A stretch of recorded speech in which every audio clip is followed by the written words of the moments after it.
আসমানের দিকে 70,000 ফেরেশতারা তোমার স্বামীকে গোসল বানিয়ে দিচ্ছে।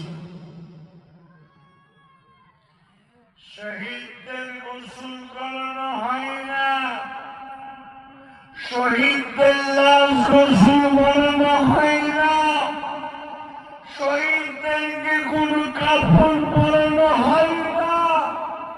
শহীদরা যে পোশাক পরে থাকে রক্ত ছাড়া অবস্থায় তাদেরকে কবরে শুইয়ে দেওয়া হয়।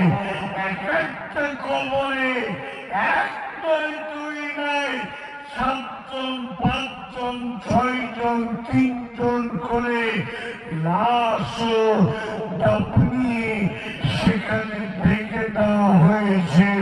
তারা ওই অবস্থায় কিয়ামতের ময়দানে উঠে যাবে আল্লাহর সামনে। এর নাম প্রকৃত ঈমানদার। এই ঈমানদার হলে হবে না।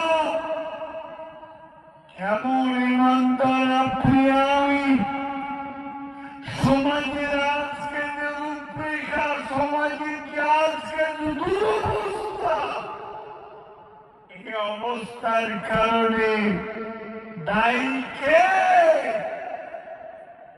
মসজিদ আজান হয়, মসজিদ আজান হয়, তুমি মসজিদে যাও না।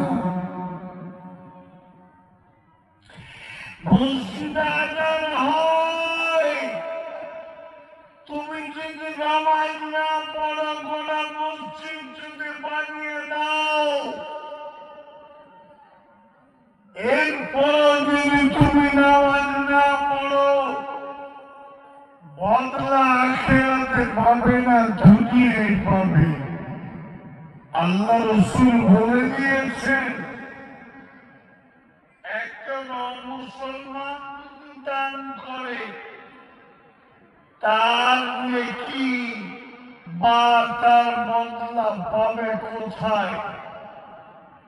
বলা হয়েছে, অমুসলমানরা দান করলে,